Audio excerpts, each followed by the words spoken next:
హైదరాబాద్ నగరం తెలంగాణ రాష్ట్ర రాజధానిగా ప్రపంచంతోనే పోటీ పడుతున్న ఈ నగరంలో అద్భుతమైన మౌలిక సదుపాయాలను ఏర్పాటు చేయాలని ఈ హైదరాబాద్ నగరాన్ని విశ్వ నగరంగా తీర్చిదిద్ది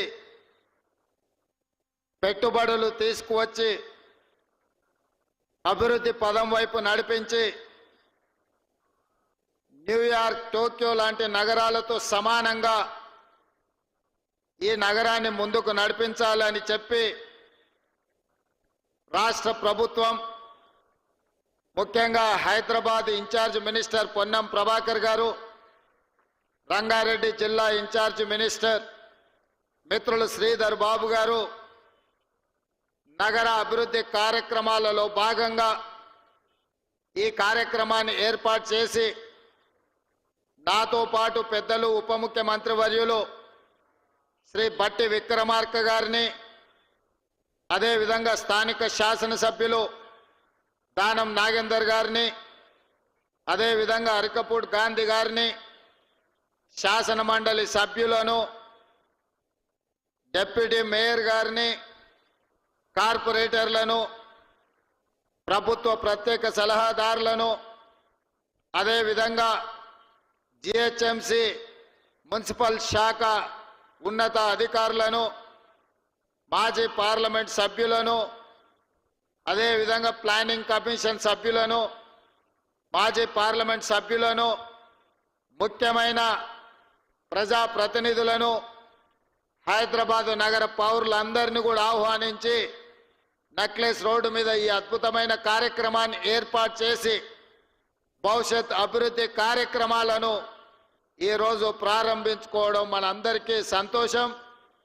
ఈ కార్యక్రమంలో పాల్గొన్న నాకు ఈ హైదరాబాదు నగరంలో ఈరోజు ఎస్టీపీలు కావచ్చు, ఫ్లైఓవర్లు కావచ్చు, అండర్ పాస్లు కావచ్చు, అదేవిధంగా నాలాల అభివృద్ధి కావచ్చు, అదేవిధంగా హైదరాబాదు నగరానికి అవసరమైన తాగునీటి కార్యక్రమాలకు సంబంధించి ప్రారంభోత్సవ కార్యక్రమాలను ఏర్పాటు చేసి దాదాపుగా 7,000 కోట్ల రూపాయలతో ఈ హైదరాబాదు నగరాన్ని తీర్చిదిద్దాలని ప్రయత్నం చేస్తున్న సహచర మంత్రివర్గ సభ్యులను, మున్సిపల్ శాఖ అధికారులను మనస్ఫూర్తిగా అభినందిస్తున్నా.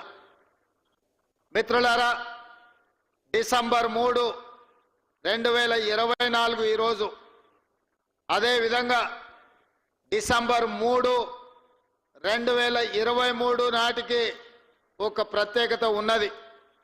సరిగ్గా సంవత్సరం క్రితం 4 కోట్ల తెలంగాణ ప్రజలు ఇచ్చిన తీర్పును నిక్షిప్తమై డిసెంబర్ 3, 2023 నాడు ప్రజాపాలనను తీసుకురావాలి అని చెప్పి 4 కోట్ల తెలంగాణ ప్రజలు తీర్పు ఇచ్చిన రోజు, సరిగ్గా తెలంగాణ ప్రజలు తీర్పు ఇచ్చి సంవత్సరం పూర్తి చేసుకుంటున్న సందర్భంగా 4 కోట్ల తెలంగాణ ప్రజలకు మనస్ఫూర్తిగా శుభాకాంక్షలు, ధన్యవాదాలు తెలియజేస్తున్నా. ఇవాళ తెలంగాణ ప్రజలందరూ ఏకోన్ముఖమై శ్రీమతి సోనియా గాంధీ గారి నాయకత్వంలో ఆనాడు సెప్టెంబర్ 17, 2023 నాడు శ్రీమతి సోనియా గాంధీ గారు తెలంగాణ రాష్ట్రానికి ఇచ్చిన 6 గ్యారెంటీలను దృష్టిలో పెట్టుకొని వారు 2004లో కరీంనగర్లో తప్పకుండా 60 సంవత్సరాల తెలంగాణ ప్రజల యొక్క ఆకాంక్షను నెరవేరుస్తానని ఇచ్చిన గ్యారెంటీని వారు అమలు చేసి 10 సంవత్సరాలు పూర్తి చేసుకుంటున్న సందర్భంలో మళ్ళీ తెలంగాణ రాష్ట్రంలో శ్రీమతి సోనియా గాంధీ గారు 6 గ్యారెంటీలను తెలంగాణ ప్రజలకు ఇవ్వడం జరిగింది. 3 తారీఖు నాడు ఫలితాలు రావడం, 7 తారీఖు నాడు అధికారాన్ని చేపట్టడం, డిసెంబర్ 9 తారీఖు నాడు శాసనసభ సమావేశాలను ఏర్పాటు చేసుకొని మొదటి రోజే ఆర్టీసీలో ఆడబిడ్డలకు ఉచిత ప్రయాణం, అదేవిధంగా పేదవాళ్ళ ఆరోగ్యాన్ని వాళ్ళు కాపాడాలని రాజీవ్ ఆరోగ్యశ్రీతో 10 లక్షల రూపాయల ఉచిత వైద్యాన్ని, కార్పొరేటు వైద్యం అందించడానికి మొదటి రోజు శాసనసభ సమావేశాలలో మనం నిర్ణయం తీసుకోవడం జరిగింది. ఈ డిసెంబర్ మొదటి వారం మొత్తం విజయోత్సవాలు, మనం సాధించుకున్న విజయాలను స్మరించుకొని సంవత్సరం పూర్తి చేసుకుంటున్న సందర్భంలో రాబోయే సంవత్సరానికి మనం భవిష్యత్ కార్యాచరణను కూడా ఈరోజు నిర్ణయించుకోవాల్సిన అవసరం ఉన్నది. మిత్రులారా, ఈరోజు ఆలోచన చేయండి. హైదరాబాదు నగరం అంటే తెలంగాణ రాష్ట్రానికే కాదు, ఈ దేశానికి, ప్రపంచానికే ఒక ప్రత్యేక గుర్తింపు ఉన్నది. ఇవాళ అమెరికాలో సిలికాన్ వ్యాలీలో ఇంజనీర్లు ఉన్నారు అనంటే, సిలికాన్ వ్యాలీ నడుస్తుంది అనంటే, ఈ హైదరాబాదు నగరం తెలంగాణ రాష్ట్రంలో చదువుకున్న నిరుద్యోగ యువకులు ఇంజనీర్లుగా మారి అమెరికా లాంటి దేశాలను సాంకేతిక నైపుణ్యంతో అభివృద్ధి చేస్తున్నారంటే అందులో ఈ హైదరాబాదు నగరానికి ఒక ప్రత్యేకమైన స్థానం ఉన్నది. ఇదే కాదు, ఆనాడు శ్రీ రాజీవ్ గాంధీ గారు ఈ దేశం యొక్క భవిష్యత్తు మారాలి అనంటే కంప్యూటర్ యుగం రావాలి, 21వ శతాబ్దంలోకి వేగంగా అభివృద్ధి చెందాలి అంటే ఈ దేశం యువతకు కంప్యూటర్ని పరిచయం చెయ్యాలి అని ఈ దేశానికి కంప్యూటర్ని రాజీవ్ గాంధీ గారు పరిచయం చేసింది. వారి నేపథ్యంలోనే ఆనాటి నేదురుమల్లి జనార్దన్ రెడ్డి ఉమ్మడి రాష్ట్ర ముఖ్యమంత్రి గారు మొట్టమొదట హైటెక్ సిటీకి శిలాఫలకం వేస్తే, ఆ తర్వాత వచ్చిన చంద్రబాబు నాయుడు గారు హైటెక్ సిటీని నిర్మించి ఐటీ కంపెనీలను వారు తీసుకురావడం జరిగింది. వారి తర్వాత ముఖ్యమంత్రిగా ప్రభుత్వాన్ని ఏర్పాటు చేసిన డాక్టర్ వైఎస్ రాజశేఖర రెడ్డి గారు ఐటీ కంపెనీలను కొనసాగించడమే కాకుండా ఔటర్ రింగ్ రోడ్డును, అంతర్జాతీయ ఎయిర్పోర్టును, ఫార్మా కంపెనీలను తీసుకొచ్చి అదేవిధంగా హైదరాబాదు నగరానికి ఆనాడు కీర్తిశేషులు పీజేఆర్ గారు ఎండాకాలం వచ్చిందంటే ఖాళీ కుండల ప్రదర్శన చేసేవాడు.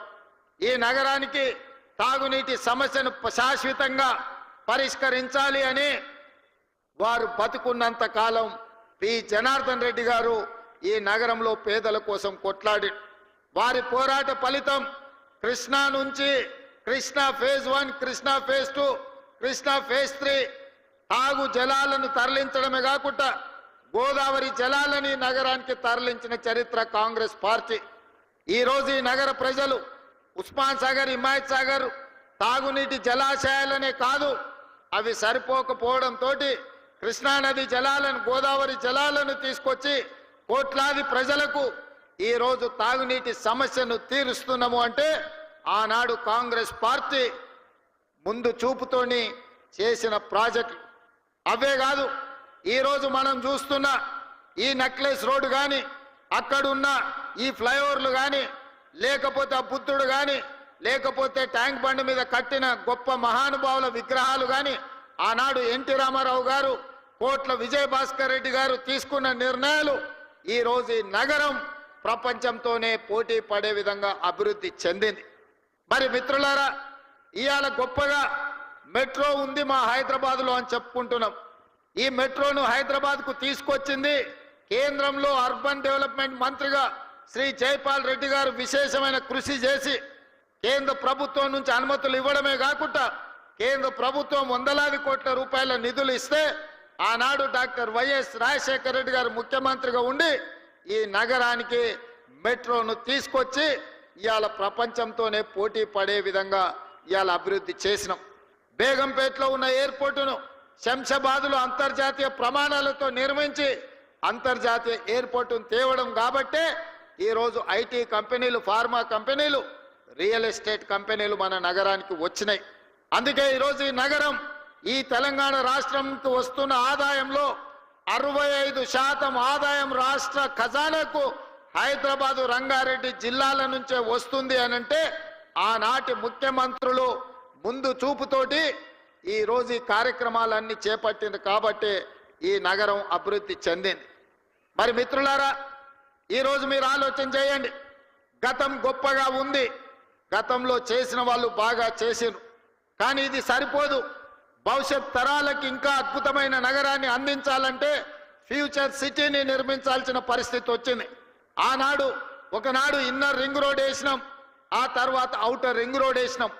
ఇవాళ inner ring road, outer ring road సరిహద్దులు దాటి రీజనల్ రింగ్ రోడ్డు నిర్మించుకోవాల్సిన పరిస్థితి వచ్చింది.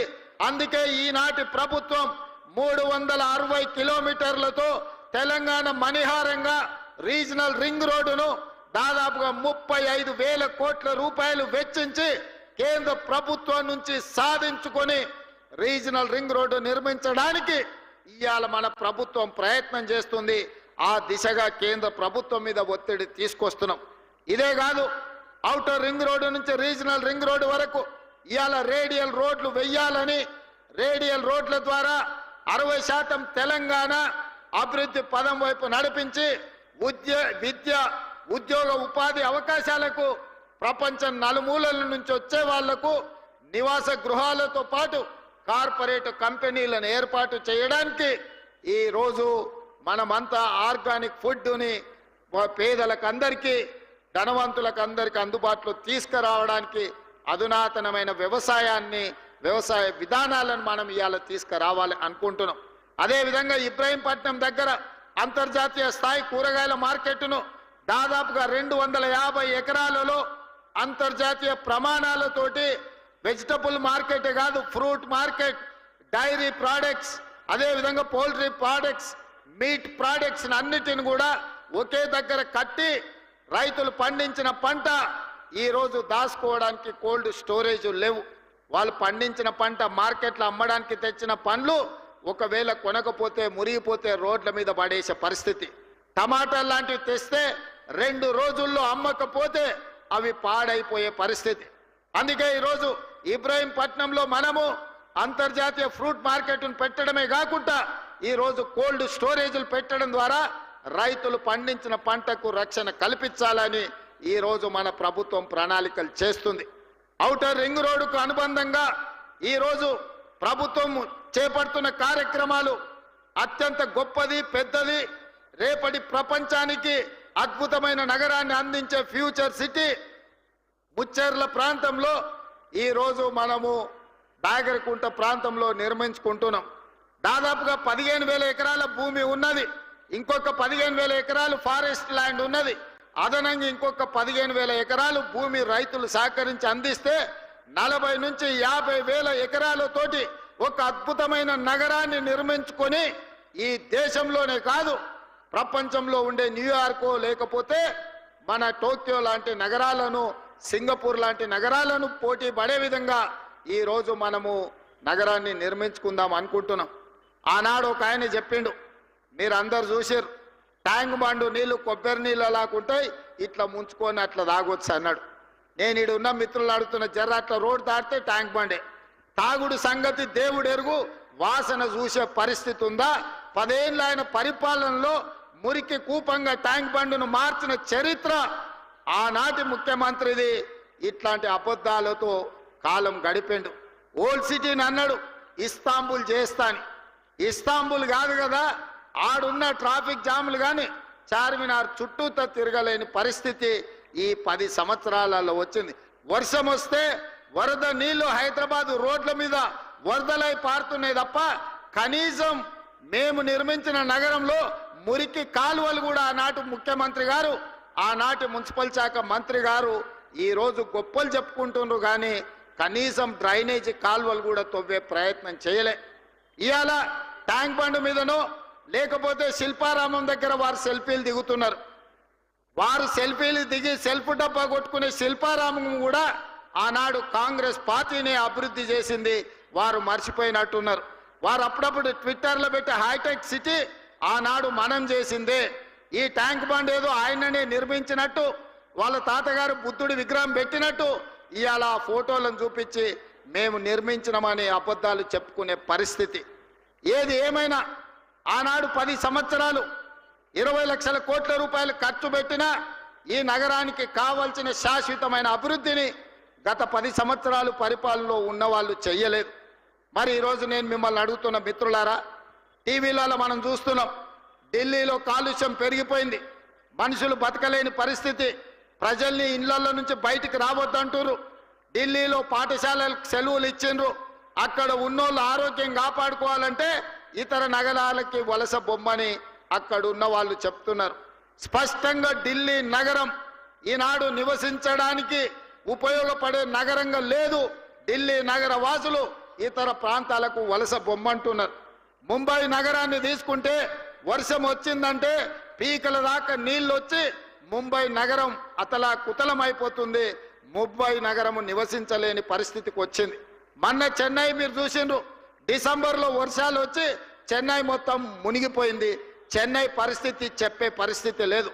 బెంగళూరులో పోతే పొద్దున ఎయిర్పోర్ట్ విమానం ఎక్కాలంటే సాయంత్రం వరకు బెంగళూరు ట్రాఫిక్లోనే ఇరుక్కుపోయే పరిస్థితి ఉంది. ఈరోజు బెంగళూరు ట్రాఫిక్ గంటల కొద్దీ రోడ్ల మీదనే, ఇంట్లో తక్కువ రోడ్ల మీద ఎక్కువ ఉండే పరిస్థితి బెంగళూరు నగరానికి వచ్చింది. కలకత్తా గురించి నేను చెప్పాల్సిన పని లేదు, మీకు అందరికీ తెలుసు. కలకత్తాలో ఉన్నంత మురికి, కలకత్తాలో ఉన్నన్ని సమస్యలు ఈ భూమి మీద ఎక్కడా లేవు. అందుకే ఈరోజు హైదరాబాద్ నగరవాసులను, తెలంగాణ ప్రజలు నేను అడగదలుచుకున్నా. ఢిల్లీ, ముంబై, కలకత్తా, బెంగళూరు, చెన్నై అన్ని నగరాలు ఈరోజు కాలుష్యం మొత్తం ఆక్రమించుకున్నది. వాయు కాలుష్యం, నీరు కాలుష్యం, భూమి కాలుష్యం, అక్కడ నివసించలేని పరిస్థితి, అక్కడ ట్రాఫిక్ సమస్యను పరిష్కరించలేని పరిస్థితికి ఆ నగరాలు చేరుకున్నాయి. మరి మనం ఇంకొక 10 సంవత్సరాలు ఏమనకుంటా ఊరుకుంటే హైదరాబాదు నగరం వాటన్నిటికంటే దరిద్రంగా తయారయ్యే పరిస్థితి ఉన్నది మిత్రులారా. అందుకే ఈరోజు ఆ నగరాల నుంచి అనుభవాలు నేర్చుకోవాలి. ఢిల్లీ లాంటి అత్యధిక కాలుష్య నగరంగా ఈరోజు ఢిల్లీ వచ్చిందంటే గత పాలకుల నిర్లక్ష్యం వల్ల ఈరోజు ఢిల్లీ నగరం ఆ విధంగా తయారైంది.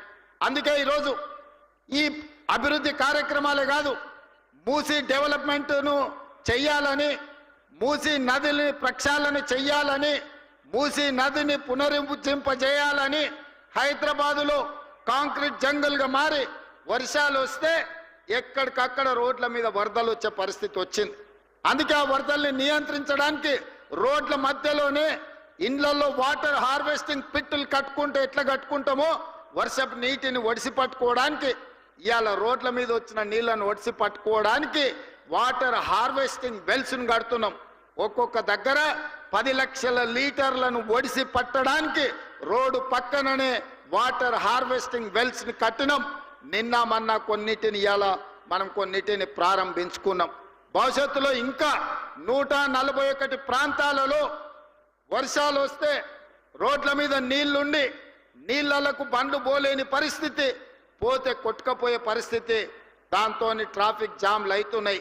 వాటన్నిటిని కూడా వాటర్ హార్వెస్టింగ్ వెల్స్ను కట్టాలని ఇవాళ అధికారులకు ఆదేశాలు ఇచ్చి ఈ నగరాన్ని ఒక క్రమ పద్ధతిలో అభివృద్ధి చేయాలి, ట్రాఫిక్ సమస్యను శాశ్వతంగా పరిష్కరించాలి అని ఇవాళ మనం ఆలోచన చేస్తున్నాం. అందుకే ఈరోజు ఎంతమంది ఎంత విష ప్రచారం చేసినా, రియల్ ఎస్టేట్ దెబ్బతిన్నదని సోషల్ మీడియాలో ప్రకటనలు చేసినా, ఇవాళ సూటిగా మీడియా మిత్రుల ద్వారా తెలంగాణ సమాజాన్ని నేను చెప్పదలుచుకున్నా. ఏప్రిల్ 1, 2023 నుంచి నవంబర్ 30, 2023 వరకు 6 నెలల్లో అభివృద్ధి. అదేవిధంగా మన ప్రభుత్వం వచ్చినాక ఏప్రిల్ 1, 2024 నుండి నవంబర్ 30 తారీఖు వరకు పోల్చినప్పుడు హైదరాబాద్ నగర రియల్ ఎస్టేట్ దాదాపుగా 29% అభివృద్ధి చెందింది. ఇది మా నిబద్ధతకు, మేమిచ్చిన అనుమతులకు హైదరాబాదు నగరానికి రియల్ ఎస్టేట్ ఆదాయం పెరిగింది, తగ్గలేదు. ఎక్కడైనా చెరువులు ఆక్రమించుకున్నోళ్ళు, నాలాలు ఆక్రమించుకున్నోళ్ళు, ఈరోజు కుంటలను ఆక్రమించుకున్నోళ్ళ పాలిట హైడ్రా అనేది వాళ్ళ నిద్రలో కూడా, కలలో కూడా వాళ్ళు ఉలిక్కిపడి లేచే విధంగా పనిచేస్తుంది. హైడ్రా మీ ఆస్తుల దగ్గరికి రాలే, మీ అనుమతులున్న నిర్మాణాలు కూలగొట్టలే, అక్రమంగా చెరువుల్లో, అదేవిధంగా కుంటలలో, అదేవిధంగా నాలాలు ఆక్రమించుకొని హైదరాబాదు నగరాన్ని అభివృద్ధిని అడ్డుకొని దెబ్బతీసి ఈరోజు ఆ నీళ్లు రోడ్ల మీదకి వస్తుంటే వాటి ఆక్రమణలు తొలగించడానికి మాత్రమే హైడ్రా పనిచేస్తుంది. ఇవాళ నరేంద్ర మోడీ గారు అహ్మదాబాద్లో ఆయన సబర్మతి రివర్ డెవలప్మెంట్ ఫ్రంట్ కట్టుకుంటే, అక్కడ ఆయన కట్టుకుంటే ఇక్కడ కిషన్ రెడ్డి సప్పట్లు కొడుతుండే, అబ్బా మా మోడీ చూడ అద్భుతం చేసిండని. 25 ఏళ్ల నుంచి కిషన్ రెడ్డిని హైదరాబాద్ ప్రజలు భుజాల మీద మోసిరు. ఆయన మాత్రం మూసీ రివర్ డెవలప్మెంట్ ఫ్రంట్ వద్దు, ఎందుకంటే హైదరాబాద్ నగరంలో మూసీ అభివృద్ధి అయితే మోడీ కంటే మంచి పేరు తెలంగాణకు వస్తుంది కాబట్టి మేము కాళ్ళలో కట్టె పెడతాం, మూసీని గట్టనీయం, అట్లెట్ల కడతాం, మూసీలో పోయి పండుకుంటాం అంటుండు. నువ్వు మూసీలో పండుకున్నా, మూసీలో మునిగి మీరు ఆత్మహత్య చేసుకున్నా ఇక్కడ ప్రజలు మిమ్మల్ని పట్టించుకోరు. కిషన్ రెడ్డి గారు, మీరు నిజంగానే మీకు చిత్తశుద్ధి ఉంటే మోడీ దగ్గరికి వెళ్ళి కేంద్ర ప్రభుత్వం నుంచి ఓ 25,000 కోట్ల రూపాయలు మూసీ రివర్ అభివృద్ధి కోసం నిధులు తీసుకురా. అక్కడ పేదోళ్ళ కోసం ముసలి కన్నీరు గారుస్తున్నావు కదా, ప్రధానమంత్రి ఆవాస్ యోజన కింద భూమి నేను ఇస్తా, ఓ 10,000 కోట్ల రూపాయలు తీసుకురా. అద్భుతంగా పేదోళ్ళందరికీ మంచిగా అపార్ట్మెంట్స్ కట్టి ఇద్దాము, వాళ్ళకు మంచి భవిష్యత్తు ఇద్దాం, అక్కడ మంచి స్కూళ్ళు కట్టిద్దాం, మంచి కాలేజీలు కట్టిద్దాం. అవసరమైతే మూసీ నది ఒడ్డున ఉన్న వాళ్లకు, మూసీలో మురికిలో ఇబ్బంది పడుతున్న వాళ్లకు ఎంత భూమి అయినా రాష్ట్ర ప్రభుత్వం నుంచి నేను, మా ఉప ముఖ్యమంత్రి, మా ఇన్ఛార్జ్ మినిస్టర్ శ్రీధర్ బాబు గారు ఎంత భూమి కావాలన్నా ప్రభుత్వం నుంచి మేము కేటాయిస్తాము. ప్రధానమంత్రి ఆవాస్ యోజన కింద ఈ పేదలకు మంచి అపార్ట్మెంట్లు కట్టించడానికి ఒక 10,000 కోట్ల రూపాయలు నరేంద్ర మోడీని అడిగి తీసుకురా. కిషన్ రెడ్డి గారు, మీరు సికింద్రాబాద్ నుంచి రెండవసారిగా మంత్రి అయినరు, 3 సార్లు ఎమ్మెల్యే అయినరు, భారతీయ జనతా పార్టీ అధ్యక్షుడు, మీకు బాధ్యత లేదా? మోడీ దగ్గర ప్రతి సంవత్సరం 40,000 కోట్ల రూపాయల బడ్జెట్ ఉంది. మోడీ గారు గుజరాత్ కు బుల్లెట్ ట్రైన్ తీసుకెళ్తాడు, మోడీ గారు గుజరాత్ కి సబర్మతి రివర్ ఫ్రంట్ కట్టుకుంటాడు, మోడీ గారు గుజరాత్ కు గిఫ్ట్ సిటీ కట్టుకుంటాడు. మరి నువ్వేం గిఫ్ట్ తీసుకొచ్చినావు తెలంగాణకు, హైదరాబాద్ నగరానికని నేను ఇవాళ కిషన్ రెడ్డిని అడుగుతున్నా. 5 ఏళ్ళు అయిపోయింది, ఇప్పుడు 6వ సంవత్సరం మంత్రి అయినావు, ఒక్క రూపాయనైనా తెచ్చినావు ఆ కిషన్ రెడ్డి? తెలంగాణ ప్రజలకు నువ్వు సమాధానం చెప్పు. గతంలో అంటే వాళ్ళు చేసిన ఏదో పనులకు ఇవాళ వాళ్ళు ఫామ్ హౌస్లో వండుకున్నారు, వాళ్ళ గురించి చర్చించడం కూడా దండగమారి వ్యవహారం. వాళ్ళ పనితనానికి ఇక్కడనే ట్యాంక్ బండ్ ఉన్నది, కొబ్బరి నీళ్లు చేస్తా అన్నాడు, నీళ్ళు ఎట్లున్నాయో ఒక్కసారి చూడండి. ఇంకా నేనేం చెప్పను. ఓల్డ్ సిటీని ఇస్తాంబుల్ చేస్తా అన్నాడు, ఒక్కసారి చూడండి. కరీంనగర్నేమో న్యూయార్క్ చేస్తా అన్నాడు, వరంగల్లోనేమో లండన్ ఏదో చేస్తా అన్నాడు. ఆయన ఏవి కాదు, ఏ నగరాన్ని ఏది ఉంచాడంట ఆయన, అన్నిటినీ ఎక్కడ కింద మీద చేస్తా అన్నాడు. వాళ్ళ గురించి మనం మాట్లాడుకోవాల్సిన అవసరం లేదు. కానీ ఇవాళ కిషన్ రెడ్డి గారు సమాధానం చెప్పాలి.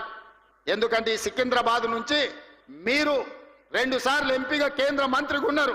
ఇవాళ మెట్రో రైలు ఆనాడు మేము తెచ్చిన 76 కిలోమీటర్లే ఉంది, ఇప్పుడు ఒక 116 కిలోమీటర్లకు ప్రతిపాదన ఇచ్చినాం. దాదాపుగా 35,000 కోట్ల రూపాయలు మెట్రోకు అవసరం ఉన్నది. ఇవాళ మెట్రోకు మోడీ నుంచి ఎన్ని నిధులు తీసుకొస్తావో నువ్వు సమాధానం చెప్పు. కిషన్ రెడ్డి గుజరాత్ కు మెట్రో తీసుకెళ్తాడు, లేకపోతే బెంగళూరుకి మెట్రో ఇస్తాడు, చెన్నైకి మెట్రో ఇస్తాడు. మోడీ గారు హైదరాబాద్ నగరానికి ఎందుకు మెట్రో ఇవ్వడు? ఈడ బీజేపీకి ఓట్లు ఇయ్యలేదా? మిమ్మల్ని గెలిపించలేదా? మీరు కేంద్ర మంత్రి కాదా? కిషన్ రెడ్డి గారు, మెట్రోకి ఇవాళ 35,000 కోట్ల రూపాయల అవసరం ఉన్నది. కేంద్ర ప్రభుత్వం నుంచి ఎన్ని నిధులు తెస్తావో ఇవాళ జవాబు చెప్పు. ఇవాళ మల్లన్న సాగర్ నుంచి గోదావరి జలాలను ఈ హైదరాబాద్ నగరానికి తాగడానికి తేవాలే. అదే విధంగా ఉస్మాని హిమాయత్ సాగర్లను ప్రక్షాళన చేసి మూసిని పునరుద్ధరించాలంటే గోదావరి జలాలు తరలించాలి. దానికి ఒక 7,000 కోట్ల రూపాయలు అవుతాయి. ఎంత తెస్తావో మోడీ దగ్గర ఈ రోజు తెలంగాణ ప్రజలకు సమాధానం చెప్పు కిషన్ రెడ్డి. అదే విధంగా రీజనల్ రింగ్ రోడ్డు నిర్మించాలంటే 35,000 కోట్ల రూపాయలు అవుతాయి. కేంద్ర ప్రభుత్వం నుంచి ఎన్ని నిధులు తెస్తావో తెలంగాణ ప్రజలకు జవాబు చెప్పాలి కిషన్ రెడ్డి నువ్వు. అదే విధంగా ఔటర్ రింగ్ రోడ్డు నుంచి రీజనల్ రింగ్ రోడ్డుకు రేడియల్ రోడ్ చేయాలంటే అది ఇంకొక 15,000 కోట్ల రూపాయలు అవుద్ది. Regional ring road, radial roads కి 50,000 కోట్ల రూపాయల నిధులు అవసరం ఉన్నాయి. నితిన్ గడ్కరీ దగ్గర మన ప్రతిపాదనలు పెండింగ్ ఉన్నాయి. ఎన్ని నిధులు తెస్తావో తెలంగాణ ప్రజలకు సమాధానం చెప్పాలి కిషన్ రెడ్డి నువ్వు. అదే విధంగా మెట్రోను నిర్మించుకోవాలంటే, మెట్రోను పొడిగించుకోవాలంటే ఇంకొక 35,000 కోట్ల రూపాయలు కావాలి. ఇవాళ ఆ మెట్రో కోసం ఎన్ని నిధులు తెస్తావో తెలంగాణకు జవాబు చెప్పాలి కిషన్ రెడ్డి గారు. మీరు మోడీతో పాటు మీరు క్యాబినెట్ లో మంత్రి, గుజరాత్కి మోడీ నిధులు తీసుకుపోతుంటే మీరు గుడ్లా పగిచ్చి చూస్తున్నారా? ఏం తెస్తావు తెలంగాణకని నేను అడుగుతున్నా. మూసీలో పోయి వండుకుంటా అన్నావు, మూసీలో వండుకో, మూసీలో మునుగు.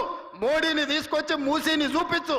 ఎంత దరిద్రంగా ఎంత కలుషితమైపోయిందో, కెమికల్ ఫ్యాక్టరీల నుంచి ట్యాంకర్లు వచ్చి ఎట్లా పోస్తున్నాయో, మూసీలో చచ్చిపోయిన మనుషుల కలేబరాలు, కొట్టుకొచ్చిన పశువుల శవాలు ఇవాళ నల్గొండ జిల్లా ప్రజల జీవితాలను అతలాకుతలం చేస్తున్నాయి.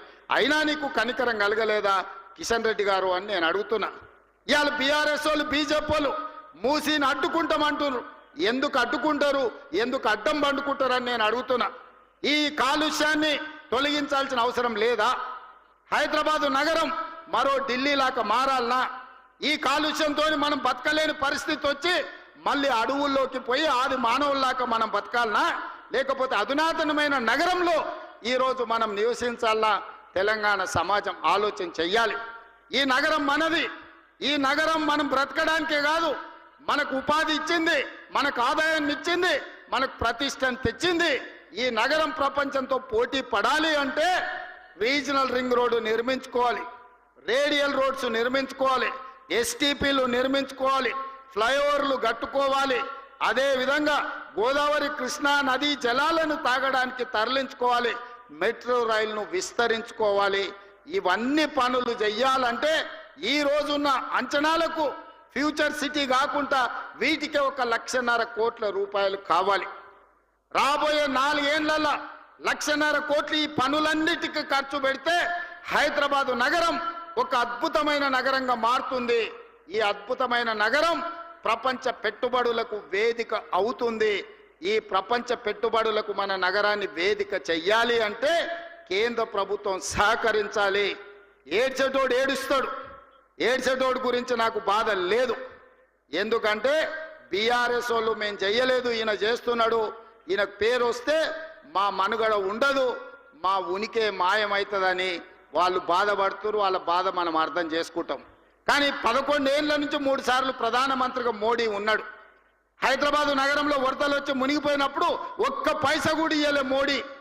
ఇక్కడ ఇండ్లు దడిచిపోతే, ఇక్కడ సామాన్లు మునిగిపోతే అప్పుడు ఆయన బండి సంజయ్ చెప్పిండు, బండి కట్టుకోపోతే బండి ఇస్తాం, ఆటో కొట్టుకోపోతే ఆటో ఇస్తాం, కారు పోతే కారు ఇస్తాం అన్నాడు. తర్వాత అడిగితే మీకు ఇన్సూరెన్స్ ఉంటుంది కదా తెచ్చుకోపోండి అన్నాడు. ఇది వాళ్ళ నీతి. అందుకే ఇవాళ మీరు నిధులు తెస్తారా లేకపోతే గుజరాత్కే వలసపోయి అక్కడనే బతుకుతారా అని నేను అడగదలుచుకున్న కిషన్ రెడ్డి గారిని.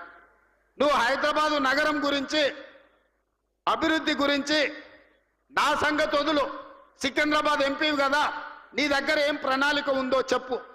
కిషన్ రెడ్డి గారు సూటిగా మిమ్మల్ని అడుగుతున్నా, మూసి ప్రక్షాళనకు కేంద్ర మంత్రిగా కేంద్ర ప్రభుత్వంలో ఉన్న నువ్వు మూసి ప్రక్షాళనకు నీ దగ్గర ఉన్న ప్లాన్ ఏంది, యాక్షన్ ప్లాన్ ఏంది, కేంద్రం నుంచి ఏం నిధులు తీసుకొస్తావు?